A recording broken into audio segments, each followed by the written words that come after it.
ততটা প্রিয় না যতটা প্রিয় অল্প আমল প্রতিদিন করায়। রমজান মাস আমরা পেয়েছিলাম, এই রমজান মাস আসার কারণে অনেক আমলের প্রতি আমাদের জজবা তৈরি হয়েছে। যেহেতু রমজানের রোজা রাখার কারণে ভিতরে তাকওয়া অবলম্বন হয়েছে, আল্লাহ তাআলার ভয় অন্তরের মধ্যে সৃষ্টি হয়েছে। যদিও আপনি একা ছিলেন, ঘরের মধ্যে ফ্রিজও ছিল, চৈত্র মাসের দিন রৌদ্র সহকারে আপনার পিপাসা লেগেছে, এত তৃষ্ণা লেগেছে, ফ্রিজ থেকে পানি বের করে যদি আপনি খান কেউ দেখবে না, এরপরেও রোজাদাররা খায়। জোরে বলেন খাইছে? খায় নাই। কেন খায় নাই? দুনিয়ার কোনো লিডারের ভয়ে খায় নাই, দুনিয়ার কোনো অফারের কারণে খায় নাই। না রে বাবা না, রমজানের রোজাগুলো রেখেছিল, তাকওয়া তৈরি হয়েছে, আল্লাহ তাআলার ভয় তৈরি হয়েছে। যদিও পৃথিবীর কোনো মানুষ দেখে না, যদিও আমার পুত্র কন্যারা দেখে না, যদিও আমার স্ত্রী বা অন্য অন্য সদস্যগুলো দেখে না, আমি যদিও রুমের দরজাটা লাগাই দিয়ে একা একা আছি, এত তৃষ্ণা মনে হয় জানটা ফেটে যায়, এরপরেও আমি পান করি না পানি। কেন? আল্লাহ তাআলার ভয়, আল্লাহ তাআলার হুকুম যে আমি রমজানের রোজা রেখেছি, এই জন্য আমি পানি পান করতেছি না। একই ভয় যদি আমার দিলের মধ্যে হয়, আল্লাহ তাআলা বলেন ইন্নাল্লাযীনা ক্বালু রাব্বুনাল্লাহ, নিশ্চয় আমার যে গোলামরা বলে আমার আল্লাহ আমার রব, সুম্মাস্তাকামু, অতঃপর আমি যে তার রব, এই কথার উপরে তারা অটল থাকে, টাল বাহানা করে না।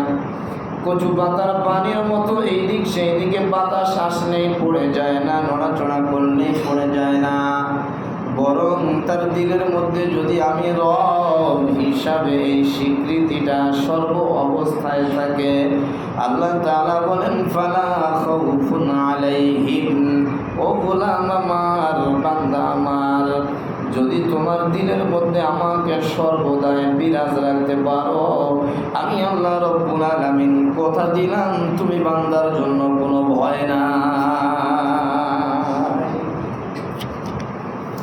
ওয়ালা হুম ইয়াহজানুন, শুধু ভয় নাই তাই নয়, বরং টেনশনও তোমার থাকবে না, কোনো টেনশন থাকবে না, ভয় থাকবে না। অন্যত্র আল্লাহ রাব্বুল আলামিন বলেন তাতানাজ্জালু আলাইহিমুল মালায়েকা, তুমি যখন বলবা আমি আল্লাহ তোমার জন্য যথেষ্ট, সর্বদাই যদি তোমার দিলের মধ্যে আমাকে রাখো, ও গোলাম, ফিরিস্তা অবতীর্ণ করে ফিরিস্তা পাঠায় দিয়া তোমার সাহায্য করব, তোমার ভয় কোথায়? রমজান মাস শুরু হওয়ার সঙ্গে সঙ্গে আমরা বিভিন্ন আমলগুলো ধরেছিলাম, এই আমলগুলোর উপরে নিজেকে টিকে রাখতে হবে বাবা। শয়তান তো চাবে আপনি এর উপরে আর না থাকেন, শয়তান দিলের মধ্যে ওয়াসওয়াসা দিতে থাকবে। খবরদার, রমজান মাস এসেছিল, রমজান মাসে সওয়াব বেশি তাই তুমি আমল করেছো, রমজান মাস পার হয়ে গেলে তো এত সওয়াব তুমি পাবা না, সুতরাং এত আমল তোমার করা দরকার নাই। এমন শত্রু আমাদের পিছনে আছে না নাই? জোরে কোন? চুরি তো সেই ঘরে হয় যে ঘরের মধ্যে যত দামি সম্পদ থাকে, চোরটাও তত বড় হয়, কে হয় না? জোরে কোন? চোর যদি সিলসিলা চোর হয় তাহলে তার বেশি থেকে বেশি 100 টাকা, 50 টাকা, 200 টাকা চুরির ধান্দা। কিন্তু চোর যদি বড় হয়, লিডার যদি হয়, ডাকাত যদি হয়, 50 টাকা, 100 টাকা, 500 টাকার দিকে তারা তাকায়। জোরে বলেন তাকায়? এরা এই দিকে তাকায় না। এরা তাকায় কোথায় কোটি কোটি টাকার সম্পদ রয়েছে, লক্ষ লক্ষ টাকার সম্পদ রয়েছে। এদের টার্গেট হলো বড় জায়গার দিকে, শয়তানের টার্গেট হলো ঈমানদারের দিলের দিকে। যেই দিলের মধ্যে যত ইবাদত থাকবে সেই দিলে শয়তান তত বেশি আক্রমণ করার জন্য পরিকল্পনা চালায়। এই জন্য বাবা মনের মধ্যে আসতেছে, আমি রমজানের জামাতের সাথে নামাজ আদায় করতে শুরু করেছিলাম, রমজান মাস পার হয়ে গেছে, আর জামাতের দরকার নাই না। বুঝতে হবে ঈমান আছে, তার কারণে শয়তান ওয়াসওয়াসা দেয়। রমজানে আমি মসজিদে আওয়াবিন পড়েছিলাম, রমজান পার হয়ে গেছে, আর দরকার নাই, তার মানে বুঝতে হবে ঈমানের জোর আছে, শয়তান আপনাকে এখানে কাছে আসতে দেবে না। ইশরাক পড়েছিলেন, শয়তান বাধা দেয়, ইশরাক আর পড়ার দরকার নাই। তাহাজ্জুদ রমজান মাসে উঠে সেহরি খাবার সময় তাহাজ্জুদ 4 রাকাত পড়েছিলেন। 1 মাস তো অভ্যস্ত হয়েছে, 1 মাস ট্রেনিং দিয়ে 6 মাস ট্রেনিং দিয়ে যদি আর্মি প্রশাসন থেকে শুরু করে অন্য অন্য প্রশাসনরা বা অন্য অন্য চাকরিজীবীরা 6 মাস ট্রেনিং দিয়ে যদি সারা জীবন তার চাকরির একটা ব্যবস্থা হয়ে যায়, মুমিনদের 1 মাস ট্রেনিং দিয়ে সারা 11 মাসের ইবাদতের একটা ট্রেনিং তৈরি হয়ে যায়।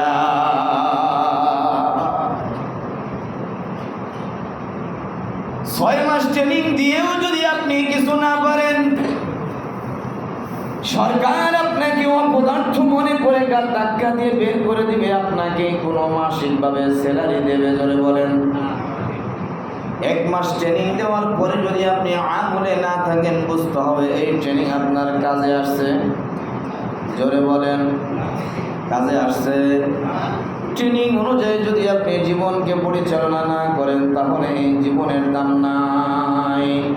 রমজান মাসে 1 মাস ট্রেনিং দিলেন ইবাদতের জন্য বাবা, রমজান মাস পার হয়ে গেল, ট্রেনিং ছেড়ে দিলেন, এই ইবাদতেরও দাম জোরে বলতে হবে নাই।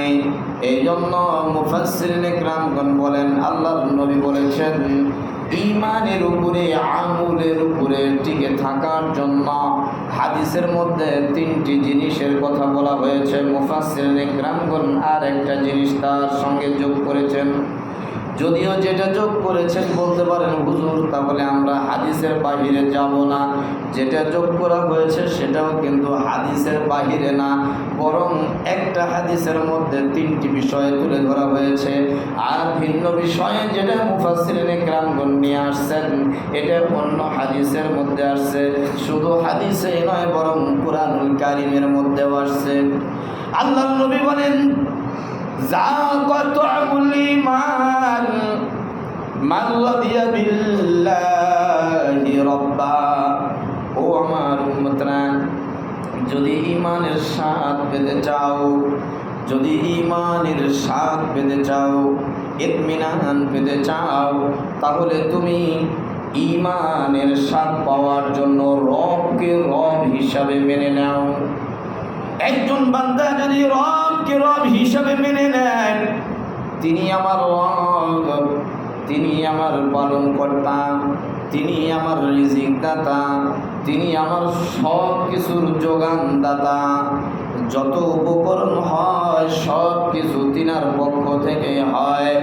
আমার যে শ্বাস প্রশ্বাস এটাও তিনি আমাকে যোগান দেন, আমার সুস্থতা অসুস্থতা তিনি আমার যোগান দেন, আমার আইন এবং বিধান জীবন চালানোর জন্য তিনি আমার জন্য দিয়েছেন।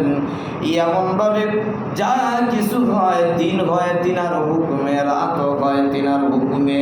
এইভাবে যদি প্রত্যেকটা সেক্টরে আমি আমার রবকে দিলের মধ্যে বসাতে পারি, আমি তো শুধুমাত্র একজন গোলাম। আমার মালিক যখন যে আদেশ করে সেই আদেশ পালন যদি না করি তাহলে আমার জন্য বিপদ। জোরে বলেন, বিপদ কি বিপদ না? একজন গোলাম মুনিব যদি অর্ডার করে, গোলাম রে এই যে তোকে আমি 2000 টাকা দিলাম, তুই বাজার থেকে বাজার কিনে নিয়ে আয়, শাক কিনবি, মাছ কিনবি, গোশত কিনবি, এটা কিনবি, ওটা কিনবি, বাজারের একটা লিস্ট তৈরি করে দিয়ে দেওয়া হলো। এখন গোলাম যদি বলে আমি কেন যাব, বলেন তো গোলামের আর চাকরি থাকে? জোরে বলেন, কথা বলেন না কেন আপনারা? গোলামের যেমনি ভাবে চাকরি থাকে না, এই কথাটা গোলামও বলা রাইট রাখে না, এই কথা বলার মতো যোগ্যতা গোলামের থাকে না। কেন থাকে না? আমি যেহেতু গুনার গোলাম, আমি যেহেতু গুনার আজকের দিনের লেবার, আমি যেহেতু গুনার পাঠ, সুতরাং এই কথা বলার মতো যোগ্যতা আমি রাখি না, এই কথাটা বলা আমার রাইট নয়। ঠিক তদ্রূপভাবে আমরা যেহেতু মহান আল্লাহ রাব্বুল আলামিনের গোলাম বাবা, আল্লাহ তাআলা যেহেতু আমাদের মনিব, আল্লাহ তাআলা যেহেতু আমাদের মালিক, সুতরাং আল্লাহ তাআলা অর্ডার দিয়েছে গোলাম নামাজ পড়। আমাকে এই প্রশ্ন করা যাবে না আমি কেন নামাজ পড়ব? করা যাবে? জোরে বলেন। আল্লাহ তাআলা বলছে গোলাম দিনের কিছু অংশ কোরআন তেলাওয়াত কর, কিছু অংশ জিকির কর, পুরা একটা বছরের মধ্যে কমসে কম 30টা রোজা রাখ, একটা মাস রোজা রাখ। এখন আমি যদি বলি গাইড একামাতি করে আমি কেন করব? তাহলে এর মার ছাড়া কোনো গতি আছে? জোরে কম। মায়ের ব্যবস্থা আল্লাহ তাআলা রাখছেন, দুনিয়াতে নয় বরং কবরের মধ্যে মার লাগাবে। এমন মার লাগাবে বাবা, সেখান থেকে বাঁচার কোনো কায়দা থাকবে? জোরে বলেন। কোনো নেতা বাঁচাতে পারবে না। দুনিয়াতে মারামারি লাগলে বাপকে ধরে যদি মারে, ছেলে নিজের জীবন দিয়ে পর্যন্ত বাপকে বাঁচানোর জন্য চেষ্টা চালায় প্রাণাপান ভাবে, ছেলেও যাবে না, মেয়েও যাবে না, স্ত্রীও যাবে না, পাড়া প্রতিবেশী যাবে না, ভাই বোন যাবে না, কেউ যাবে না সেই জায়গায় মাঠ থেকে বাঁচানোর জন্য। এই জন্য আল্লাহর নবী বলেন আমার কোনো উম্মত যদি দিল থেকে মেনে নেয়, মান রাদিয়া বিল্লাহি রাব্বা, আমার রব যিনি আমার সব কিছুর দায়িত্ব নিয়েছেন, এতটুকু কথা দিলের মধ্যে বসার সাথে সাথে দিলের মধ্যে যদি আল্লাহর কোনো গোলাম বসাইতে পারে, তাহলে কোনো ইবাদতেই এই গোলামের মনে কষ্ট হয় না।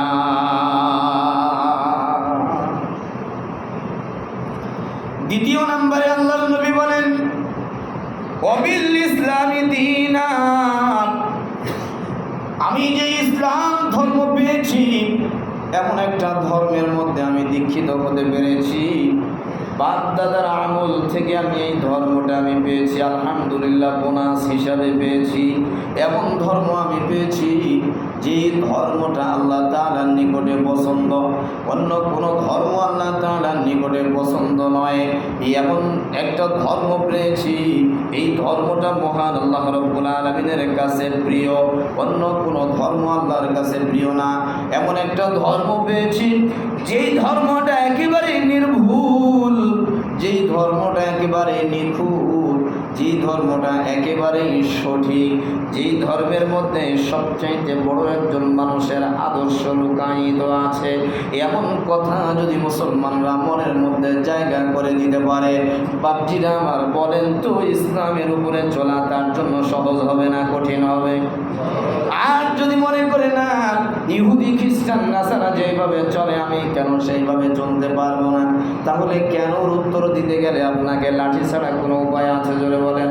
ফেরেশতারা বলবে তুই কেন বল, নামাজ বাদ দিয়ে বেড়া, রশিটা ছেড়ে দিয়ে রাখছে আল্লাহ তাআলা, টান দিবে, হেঁচকা টান দিবে, কবরের মধ্যে আসবে, আমরা পিটাইতে শুরু করব, কোনো কৈফিয়ত চলবে না, এদিক ওদিক টালবাহানা চলবে না। আল্লাহর নবী বলেন নবী মুহাম্মাদিন সাল্লাল্লাহু আলাইহি ওয়াসাল্লাম নবিয়্যা ওয়া রাসূলা। 3 নাম্বার হলো কোনো মুমিন যদি নিজের মনের মধ্যে জায়গা করে দিতে পারে এমন একজন নবীর আমি উম্মত হয়েছি, এই নবীর উম্মত হতে পেরে আমি আল্লাহর কাছে শুকরিয়া আদায় করি, আলহামদুলিল্লাহ। নবীদের যিনি সর্দার, নবীদের মধ্যে সবচাইতে বড় নবী যিনি, নবীদের মধ্যে সবচাইতে মানবদের মধ্যে সবচাইতে যিনি মহামানব, আল্লাহর পরে যার স্থান, এমন একজন নবীর আমি উম্মত হতে পেরেছি। আল্লাহ রাব্বুল আলামিন তো কিয়ামতের ময়দানে নবী যখন সিজদা থেকে মাথা উঠাবে না বাবা, সিজদার মধ্যে পড়ে পড়ে নিজের চোখের পানি ফালাইতে থাকবে। আল্লাহ বলবেন হাবিব আমার, দোস্ত আমার, বন্ধু আমার, আপনি একটু মাথাটা উঠায় নেন। আল্লাহর নবী কাঁদতে থাকবে, কোনো জবাব দেবেন না, কোনো জবাব দেবেন না। আল্লাহর নবী কাঁদতে থাকবেন আর আল্লাহ তাআলার কাছে শুধু বলতে থাকবেন আল্লাহ ওগো মালিক, আমি দুনিয়া থেকে চলে আসছিলাম, আমার পরেও হাজার হাজার বছর পরে আমার উম্মতরা দুনিয়ায় আসছিল, তাদের ভুলের কারণে জাহান্নামের সাজা খাটছে। আল্লাহ, আমার একটা উম্মত তুমি জাহান্নামে আর রেখে দিও না। ও বাবা, দুনিয়াতে যদি আপনি কাজ না করেন, নবী আপনাকে সেদিন উম্মত বলে পরিচয় দিবে না। এই কথা বলে বরাদ্দ করার কোনোই কারণ নাই। আমি শেষ জামানার নবী, আমি জান্নাতে, শেষ জামানার নবীর উম্মত, আমি জান্নাতে যাবই যাবই, এমন কথা বলার কোনো সুযোগ নাই। হাদিসের মধ্যে এসেছে, আল্লাহর নবী বলেন, যে ব্যক্তির নিকটে, যে ব্যক্তির শরীরের মধ্যে আমি নবীর আদর্শ থাকবে না, ইসলামের কোনো কিছু থাকবে না, সেই উম্মত আমার উম্মত না। উম্মত হিসাবে পরিচয় দেওয়ার জন্য আপনাকে অবশ্যই নবীজির আদর্শ মেনে নিতে হবে বাবা, এবং আমল দ্বারা জিন্দেগিকে সাজাতে হবে। যদি সাজাতে পারেন, ছোটোখাটো ভুলের কারণে, ছোটোখাটো ভুলের কারণে নবীজি আপনার জন্য সাফায়াত করবে। আল্লাহ রাব্বুল আলামিন বলবেন অবশেষে, হাবিব আমার মাথা উঠান, ওয়ালা সাউফা ইউতিকা রাব্বুকা ফাতারদা, আপনি উঠান, মাথাটা উঠান হাবিব, আপনার আর কান্না আমার সহ্য হয় না। আপনি আপনার উম্মতের দিকে তাকান, দেখেন আপনি যতক্ষণ পর্যন্ত আপনি খুশি না হবেন, ততক্ষণ পর্যন্ত আপনার উম্মতকে আপনি বাছাই করে করে জান্নাতে পাঠাইয়া দেন। শেষ জামানার নবীর উম্মত আমি হতে পেরেছি, এই জন্য শুধু আনন্দই প্রকাশ করলাম। নবীজির আদর্শ আমার দেহের মধ্যে লাগাইলাম না, সেট করলাম না, তাহলে আমার বড়ত্বগিরি দেখায় কোনো লাভ হবে? জোরে বলেন, লাভ হবে না। মুফাসসিরিন ইকরামগণ বলেন, আল্লাহর নবীর আদর্শ না ধরলে ওই নবীর উম্মত সেই দিন উম্মত হিসাবে পরিচয় পাবে না। আল্লাহ তাআলা বলেন, মা কানা লিমুমিনিন ওয়ালা মুমিনাতিন ইযা কাদাল্লাহু ওয়া রাসূলুহু, ও মুমিন মুমিনাত, আমি আল্লাহ রাব্বুল আলামিন এবং আমার হাবিবের যে ফয়সালা, এটা তোমরা মেনে নাও। মেনে নিলেই কেবল তোমাদের জিন্দেগিতে শান্তি পাবা। যদি না মানো তাহলে তোমাদের জিন্দেগিতে শান্তি নয়, বরং আইয়াকুনা খায়রাল লাকুম। আমার সিদ্ধান্ত যদি তুমি মেনে নাও রে গোলাম, আমার হাবিবের সিদ্ধান্ত তুমি যদি মেনে নাও, আইয়াকুনা খায়রাল লাকুম, যাবতীয় কল্যাণ আমি আল্লাহ রাব্বুল আলামিন তোমার জন্য নিয়োজিত করে দিলাম। সূরা হাশরের মধ্যে আল্লাহ পাক ডাক দিয়ে বলেন, ওয়া মা আতাকুমুর রাসূলু ফাখুযুহু ওয়া মা নাহাকুম আনহু ফান্তাহু। আমার হাবিব যেটা আঁকড়ে ধরেছেন, তোমরাও সেটাকে আঁকড়ে ধরো। আমার হাবিব যেটা থেকে নিজেকে পরহেজ করেছেন, আলাদা করেছেন, তুমিও সেটা থেকে তোমার জীবনটাকে আলাদা করো ও গোলাম। পাশাপাশি আমি আল্লাহকে ভয় করো। ইন্নাল্লাহা শাদীদুল ইকাব, কঠিন আযাবের মধ্যে কিন্তু আমি তোমাদেরকে ফেলবো। এতবার আমরা শুনেছি আযাবের কথা, ভয়ঙ্কর শাস্তির কথা, যন্ত্রণাদায়ক শাস্তির কথা। এমন কোনো মানুষ এখানে নাই বাবা, নামাজ না পড়লে কবরের শাস্তি হবে এই কথা আমি জানি না, রোজা না রাখলে কবরে আমার শাস্তি হবে এই কথা জানা নাই এমন মানুষ মনে হয় মসজিদে আছে? জোরে বলেন, আছে? নাই? সকলেই জানি, সকলেই জানি, সকলেই জানি গুনাহ করলে কবরের মধ্যে আমার আযাব হবে, শাস্তি হবে, এটাও আমরা সকলেই জানি। মদ খাইলে, গাঁজা খাইলে, তারি খাইলে, বিড়ি খাইলে কবরের মধ্যে আমাকে শাস্তি ভোগ করা লাগবে, এটা আমরা সকলেই জানি। এরপরেও কিন্তু আমরা সেই লাইনে চলি। আল্লাহ বলেন, গোলাম খবরদার, খবরদার, আমার হাবিব যেটা থেকে নিজেকে আলাদা করেছে সেটা থেকে তুমিও তোমার জিন্দেগিকে আলাদা করো। আমি আল্লাহকে ভয় করো, নয়তো কিন্তু তোমার জন্য শাস্তি অপেক্ষমান, শাস্তি অপেক্ষমান। যদি তুমি এটা থেকে নিজেকে আলাদা না করো, তোমাকে শাস্তি ভোগ করা লাগবেই লাগবে। মুফাসসিরিন ইকরামগণ বলেন, এই তিনটি জিনিস নিজের দিলের মধ্যে বসানো। চতুর্থ নাম্বার বিষয়, সেটা হলো সর্বদাই দিলের মধ্যে জিকির তাজা রাখা, দিলকে জিকির দ্বারা তাজা রাখা। আলা বিযিকিরিল্লাহি তাতমাইন্নুল কুলুব, আল্লাহ তাআলা বলেন, গোলাম তোর কলবটাকে তুই জিন্দা রাখ, জিকির দ্বারা জিন্দা রাখ, মহাব্বতের সাথে জিকির কর, জিকিরটা তোর চেতনার মধ্যে নিয়ে আয়। মানুষের এখন বাবা আকলের মধ্যে যদি জিকির ঢুকানো না যায়, ব্রেনের মধ্যে যদি জিকির ঢুকানো না যায়, হিকমত দ্বারা যদি জিকির না ঢুকায়, আল্লাহ তাআলার এই সমস্ত কাজগুলো যদি দিলের মধ্যে না ঢুকানো হয়, ব্রেনের মধ্যে না ঢুকানো হয়, কেন করব এমন কথা বললে মানুষটা শাস্তির উপযোগী হয়ে যায়। এই জন্য এটা ঢুকানোর জন্য আল্লাহ তাআলার ভয় দরকার।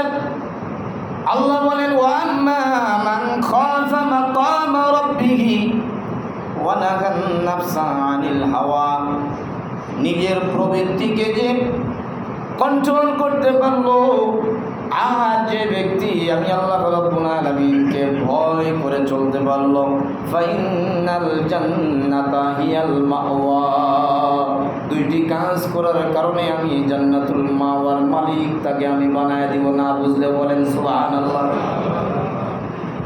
অনেকেই বলেন নাই, চিন্তা করছেন হুজুর বুঝিও নাই বলিও নাই। উমর ইবনে আব্দুল আজিজের ঘটনা আপনারা শুনেছেন, শুধুমাত্র একটু মনে করে দিই। যিনি বাদশাহ ছিলেন, মুসলমানদের দ্বিতীয় খলিফা, রাখালের কাছ থেকে ছাগলের দুধও চাইছিলেন, দুধও দেয় নাই, ছাগলটাই চাইছিলেন, ঘুষ দিয়ে চাইছিলেন, তোকে আমি ঘুষ দিব, কিনে নিব, তোর মালিককে বলবি। হিংস্র প্রাণী দেখে নিয়েছে রাখাল। আমরা বলে তো বলতাম ঠিক আছে নিয়ে যান সমস্যা নেই, বুদ্ধি তো দিয়ে দিয়েছে, নিয়ে যান সমস্যা নেই, কি বলেন বলতাম না, চুপ করে আছি। আহা, তার মানে সকলেই ভালো হয়ে গেছে আলহামদুলিল্লাহ, শয়তানকে বন্ধ করে রাখা হয়েছে। রাখাল কি জবাব দিল? রাখাল বাদশাকে চিনে না, হযরত ওমরকে চিনেন না। রাখাল জবাব দেয়, যুবক তোমার দিলের মধ্যে কি আল্লাহর ভয় নাই? তুমি আমাকে লোক দেখাও, দুনিয়ার কোনো মানুষ দেখলো না, আমার আল্লাহ তো দেখবে। রাখালের কথা শুনে হযরত ওমরের দিলটা ছোট হয়ে গেছে না বড় হয়ে গেছে? জোরে খান। বড় হয়ে গিয়েছে। হযরত ওমর বলে, রাখাল রে, শুধু আমি পরীক্ষা নিচ্ছিলাম, তুই পরীক্ষায় পাশ করে ফেললি। বাপজিরা আমার, মহান আল্লাহ রাব্বুল আলামিন আমাকে আপনাকে যতগুলো নিয়ামত দিয়েছেন, সমস্ত নিয়ামতের মধ্যে আল্লাহর নবী বলেন, হাদিসটি হযরত ইবনে আব্বাস রাদিয়াল্লাহু তাআলা আনহু থেকে বর্ণিত, আন ইবনে আব্বাস রাদিয়াল্লাহু তাআলা আনহু قال قال رسول الله صلى الله عليه وسلم نعمتان مغبون فيهما كثير من الناس الصحة والفراغ।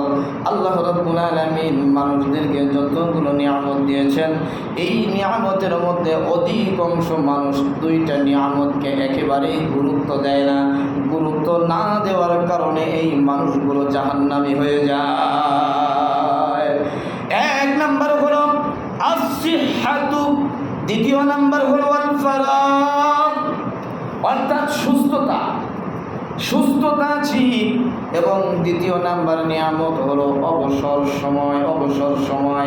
বলতে পারেন হুজুর এই দুইটা আবার এমন কি নিয়ামত? অবসর সময় যখন আমি পাইলাম, এই সময় যদি আমি জিকিরে কাজে লাগাইতাম, ইবাদতে কাজে লাগাইতাম, তাহলে জীবনটা কত দামি হয়ে যেত। আল্লাহর নবী বলেন, রাকাতাইনি খায়রুম মিনাদ দুনিয়া ওয়া মা ফিহা, রাকাতাইনি খায়রুম মিনাদ দুনিয়া ওয়া মা ফিহা, দুই রাকাত নামাজ দুনিয়া এবং দুনিয়ার মধ্যে যা কিছু আছে সবচাইতে এর চাইতে বেশি দামি হলো দুই রাকাত নামাজ। সাহাবা ইকরামদের একটা দল কবরের পাশে দিয়ে যাইতেছিলেন বাবা, ঠিক এমন সময় কবর থেকে আওয়াজ, ও সাহাবার দলেরা একটু দাঁড়াও, তোমরা একটু দাঁড়াও, আমরাও তোমাদের মতোই ছিলাম, আমরাও